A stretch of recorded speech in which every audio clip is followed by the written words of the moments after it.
L'enfant, c'est l'avenir. Alors, si chaque enfant né est un avenir construit, chaque enfant maltraité, menacé, souffrant est un avenir détruit. Derrière ma colère se cache une immense douleur, comme un cri dans un désert. Pour eux, je prie, je crie. J'aurais voulu commencer ce test avec colère, mais mon affection à leur égard me pousse à le commencer avec douleur. Leur douleur me pousse à vous demander une minute de silence. Mesdames et messieurs, une minute de silence. Mesdames et messieurs, avez-vous entendu les cris dehors ou êtes-vous sourds? C'est les cris de nos enfants qui grondent, ces grains pleins d'avenir s'effondrent. Il est temps que je crie haut ce mépris. Ils sont là sans repère. Ne me demande pas s'ils ont une mère ou un père sans abri. Ne me demande pas s'ils ont un habit. Depuis leur naissance avec vous, ils ont eu une dure adolescence. Ils ont été privés de leurs droits de vie, d'alimentation, de protection, de santé, d'identité et d'éducation.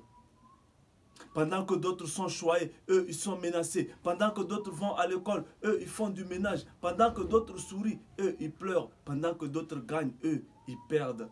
Ces différents types de situations les obligent à faire ce qu'il ne fallait pas faire. Quitter la maison pour la rue.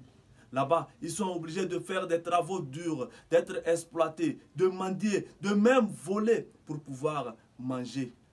Tout enfant a droit au bonheur et non à la douleur. Nous devons les traiter équitablement et non indifféremment. Les carnivaux, les hangars, les bords de rue sont devenus leurs dortoirs, en plus nus. On les appelle les enfants de rue. Mais putain, est-ce que la rue et la rue font des enfants pour qu'on les appelle enfants de rue?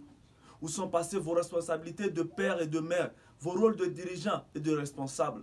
Pendant que vous mangez, buvez, jetez le reste dans les poubelles, eux, ils meurent de faim et de soif. Pendant que vous roulez dans des grosses caisses climées, eux, ils marchent pieds nus, au chaud soleil, dans la pluie et sous la tempête.